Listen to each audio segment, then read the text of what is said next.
árvores morrem índios, queimam matas, ninguém vê. Que o futuro está pedindo uma sombra e não vai ter. Pense em Deus, alerte o mundo pra floresta não morrer.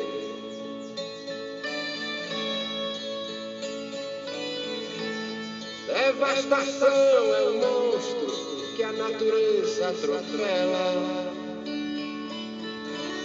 Essas manchas queimadas que hoje vemos sobre ela são feridas que os homens fizeram no corpo dela. Use as mãos, mude uma planta, regue o chão, faça um pomar. Ouça a voz do passarinho, a floresta quer chorar.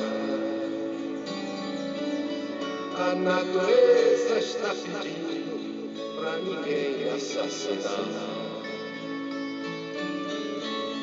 Quando os cedros vão tombando, dão até a impressão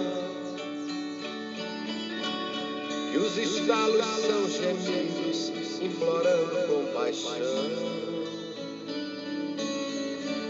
As mãos do homem malvado que os matou sem precisão.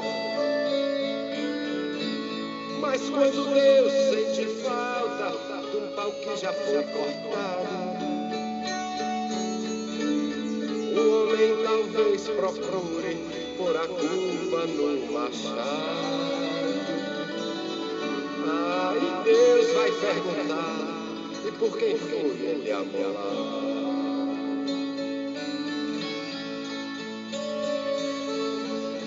Fauna e flora valem mais do valor que o ouro tem. A natureza é selvagem, mas não ofende a ninguém. Ela é a mãe dos seres vivos, precisa viver também. Ouçam os índios, limpe os rios, façam a Deus esse favor. Floresta é palco de ave, museu de sonho e de flor. Vamos cuidar com carinho do que Deus fez com amor. Use as mãos, mude uma planta, regue o chão, faça um pomar. Ouça a voz do passarinho, a floresta quer chorar. A natureza está pedindo pra ninguém assassinar. Use as mãos, mude uma planta, regue o chão, faça um pomar. Ouça a voz do passarinho, a floresta quer chorar. A natureza está pedindo pra ninguém assassinar.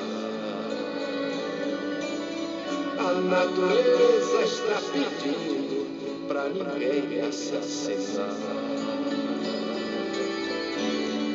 A natureza está pedindo pra ninguém assassinar.